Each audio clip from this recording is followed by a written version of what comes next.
So now we're getting on to how we bring together the various measurements that we can make of stars.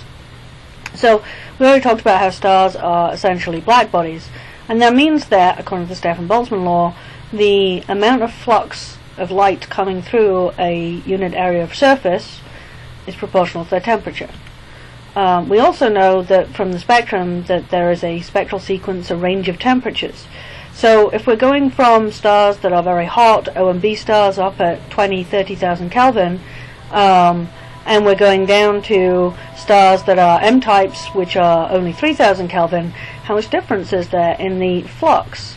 Well, we've got stars that are O-type stars are about 10 times hotter, about 30,000 Kelvin versus 3,000 Kelvin.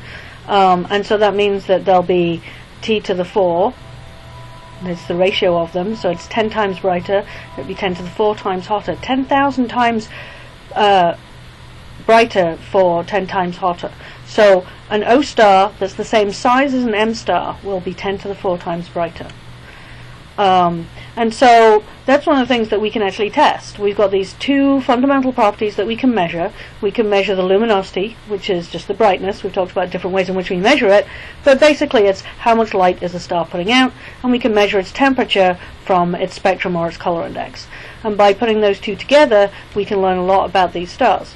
And in fact, it was these two guys, Hertzsprung and Russell, they independently came up with the idea that, well, what happens if I've got these stars, I know how bright they are, I know what temperature they are, I'm just going to plot them on a diagram. And this is what they got.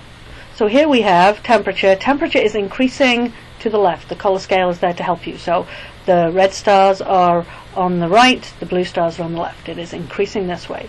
Here we have the spectral types from M through to O. Here you'll see, I didn't mention this explicitly, but we break them down into different units of those gross classifications.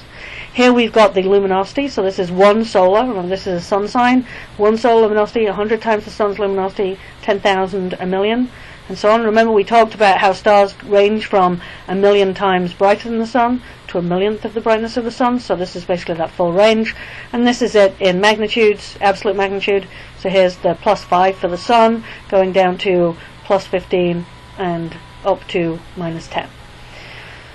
And you can see if we plot them on here that you don't just get things randomly distributed. Actually, most stars fall on this region here. So they're not random quantities. There is a relationship between L and T, but it's not simple. So most stars fall on here, which is basically it's called the main sequence, and you can see here we've got the Sun, with the star Altair, Sirius A, Regulus, Vega, for those of you that are Harry Potter fans, Sirius, Regulus, and we've got Barnard's star, but we've got these other stars that are not in the same space. But this is 90% of the stars. This isn't all of them plotted. This is 90% of stars fall in this zone. So why don't they all fit on the main sequence? The main sequence is basically following, in fact, let's back up a second. If we look at this, here we've got an O star. It is 10 to the 4 times brighter than the sun. It is approximately the same size, and it is 10 to the 4 times brighter because it's 10 times hotter. Likewise down here, I've got stars that are about 10 times less temperature. They're not quite that low in temperature. They must be a little bit smaller. But we can account for the change in brightness mostly by the change in temperature. So what does that mean for stars that are not on the main sequence? Well, the sequence basically accounts for stars that are approximately the same size. But the brightness is a measure of both, the luminosity is a measure of both the size and the temperature. So if you've got something that is low in temperature but very bright, it must be big. If you've got something that's high in temperature but very dim, it must be very small. And so we can work out how this relationship works relative to the sun. So I'm just putting this in terms of the values for the sun, because we measure the luminosity relative to the luminosity of the sun, and we can measure the size of stars relative to the size of the sun, and the temperature relative to the temperature of the sun. And so we've got now this relationship that if we've got something that is bright, it could be because it's hot, and it could be because it's big, and we need to figure out which is which. So here we've got 90% of them. And here we've got stars up here. They are cool. They're M stars. They're 3,000 Kelvin, but they're also bright. This is of the order of 500 times the brightness of the sun, and so they must be very big, because otherwise they wouldn't be that bright. And so those are giants. So these stars up here, Pollux, Arcturus, Aldebaran, Mira, are giants. Up here they are still that cool, but even brighter. Here they're up at the same brightness as these stars over here, and so here we've got really, really big stars. Likewise down here we've got these things. They're very hot, but they're very dim. This is 100th of the brightness of the sun, but it's a lot hotter. It's 10 times hotter, so it must be really small. And so these are actually the white dwarfs. Okay. And so here we've plotted this in terms of the size of the sun. So here's the sun. Stars that are the size of the sun would be on here, and you can see that the main sequence more or less follows this. Not quite. You've got the hotter stars are a little bit bigger than the sun, and the cooler stars are a little bit smaller, but overall it's more or less the same size. Whereas the giant stars are up here in the 10 to 100 solar radii size, and the supergiants are really big, up to 1,000 solar radii. And down here we've got white dwarfs down at 100th of a solar radii, which is about the size of the Earth. Okay, so size really does matter in this case. We can work out, if we know how bright something is from our measurements, and we know what its temperature is from our measurements, we've got the brightness, we've got the temperature, we can work out how big it is. So a red giant star is an M star, so we know what temperature it is. It's about, let's say, 3,500 Kelvin, which we want in terms of the sun. The sun is about 6,000 Kelvin, so we get the approximate temperature. It seems to be about 100 times brighter. That is to say that if we look at the absolute magnitude in V, it seems about 100 times brighter. But the visible light doesn't account for all the energy. If it's at 3,000 Kelvin, remember Wien's law. Wien's law says that the peak of the black body is related to the temperature. At 3,500 Kelvin, it's going to peak in the infrared. And so actually it's giving off probably half of its energy in the infrared rather than in the visible, and so we don't get that in our visible measurements. And so we need the bolometric luminosity, we need that correction. Once we've corrected for that, we find that it's actually 600 times brighter than the sun. Well, now we've got that, we can work out the size. We know that it is 600 times brighter than the sun. We know that it is 0.6 the temperature of the sun. We plug in those numbers and we come up with a radius of 68 solar radii. If we convert that to AU, we find that it is about 0.34 AU. So a red giant star, which is what the sun will become, has its surface somewhere near Mercury. Now, I'm going to post a YouTube video for you to watch that uses these images. But here you can see going from planets up through, here's the sun, that's Sirius. Then we get to, there's Sirius again, here's Pollux and Arcturus and Aldebaran. Remember, Aldebaran was a red giant. There's Aldebaran, there's Rigel, and there's Betelgeuse. And here's the thing, remember we talked about Rigel and Betelgeuse. Rigel is much smaller than Betelgeuse, but because it's blue, it's actually much brighter. And Antares, and then here's Antares. Antares is in Scorpio, and we get up to this really enormous star. And I would recommend that you watch this. It will be posted on the Blackboard site. This is another way of looking at this. So here I've got Jupiter, the Sun. There's Jupiter. Barnard's star is one of the red dwarfs. It's a main sequence star. Here's Sirius B, which is a white dwarf, C.1 solar radii. And then here's the Sun. Here's the Sun. Here's Sirius A, Vega, Capella, Arcturus, Mira. Mira is 80 solar. And then here we can see Antares at 300 solar radii, and so its surface would be here, we would be swallowed, and it would be almost out to Mars. So this is the distance to Mars, and this is where the surface of Antares would be. So this is kind of plotting all of that stuff together. So here I've got luminosity in terms of solar luminosity, temperature in Kelvin. I've got the radii marked on, so here we've got our white dwarfs. Here we've got the really big stars. Here's Antares and Betelgeuse and Rigel and so on. And you can really see how they're changing in different sizes. And so here we've got, basically, if we've got a star that's close enough, we can use parallax. We can figure out how distant it is. We can measure the apparent brightness, just how bright it appears. If we know how bright it appears, we can get the luminosity.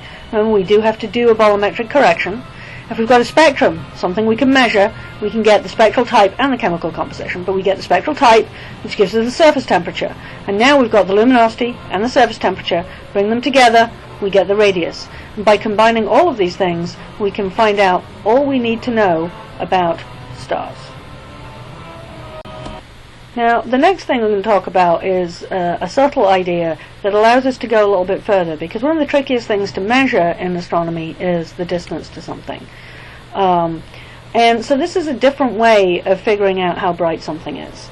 And they're called luminosity classes. And it's basically saying that you can look at not just how strong the various lines are in the spectrum, you can look at how broad they are. Are they skinny or are they fat? And that will give you an idea of the density of the gas from which they emanate, which in turn gives you a measure of how big the star is.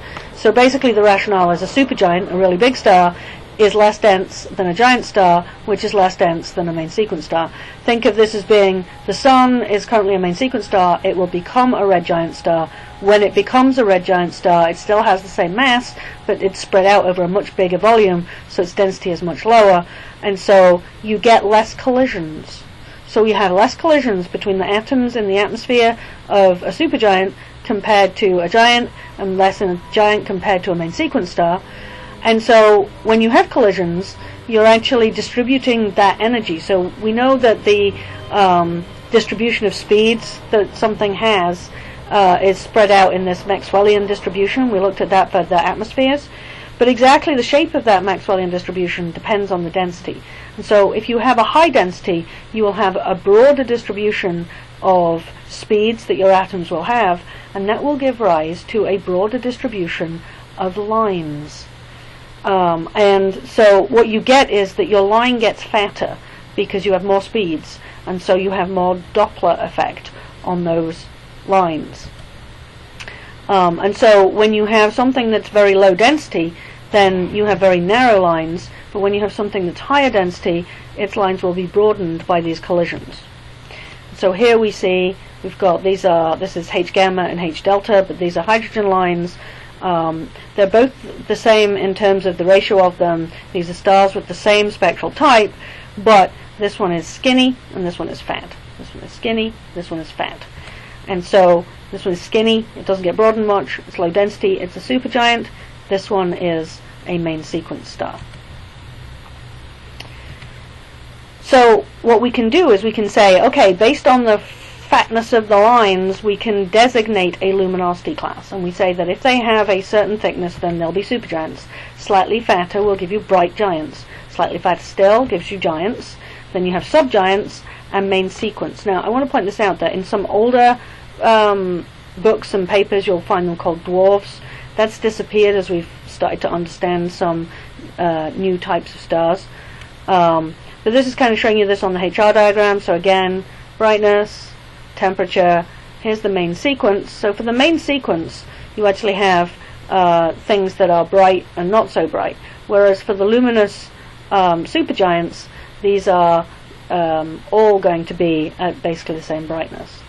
And so what you get is that you can, if you know from the thickness that you have something that's a giant star, you can basically say, I've got the spectrum, I know that it's an M-type star, I've got how fat the lines are, so I know it must be up here and not down here, right? If it had really fat lines, it would be down here. It's less fat, it's up here. So I know that it's about 100 solar luminosities. And if I know that, I can measure the distance to it, right? I can classify it simply based on those classifications. So an example of this is that our star, the Sun, is a G2 star on the main sequence. So we call it a G2V, whereas Polaris, the pole star, is also a G2 star, but it's supergiant, and so it is G2-1b. And so here I have a question that relates to how these come together. And so what I want you to think about is I've got a star, a luminosity class for Spica, which is a B1V. It means that it is a B1, so it's a B-type star, It is a V, so it is a main sequence star. Here we have Tau Ceti, which is a G8 star. So this one is up around 20,000 Kelvin, whereas this one is down at 5,000. But they're both main sequence stars. Now from this, what do we know? Is Tau Ceti hotter or cooler? And is Tau Ceti the same luminosity or lower in luminosity? Well, if this is a B and this is a G, this one's 20,000, this one's 5,000, T Ceti is cooler. So it must be one of these two. But then we also know that it's a main sequence. And if it's a main sequence, then it follows this path. And so if it's a G8, it's down here. If it is a B1, it's up here. It is also lower in luminosity. And so we should get that answer. So simply by comparing those two designations for the spectral class and the luminosity class, we know something about the difference between these two and where they plot on the HR diagram. This is another one which I'm not going to go through. I'm just going to skip over. You can always go back to it. And so we've got the spectrum that gives us the temperature, but the line widths give us the luminosity type. And so we can use them to get the distance. So basically what we're saying is that we know what little m apparent magnitude is because we can measure it. That's the apparent magnitude is what we measure. The absolute magnitude is how bright it really is. But the apparent magnitude is going to be given to us by this, because once we know what the line widths are, we know whether it's a main sequence or a giant star or supergiant. So we can basically say, at least approximately, how bright it is, and so that gives us at least a reasonable estimate of its distance.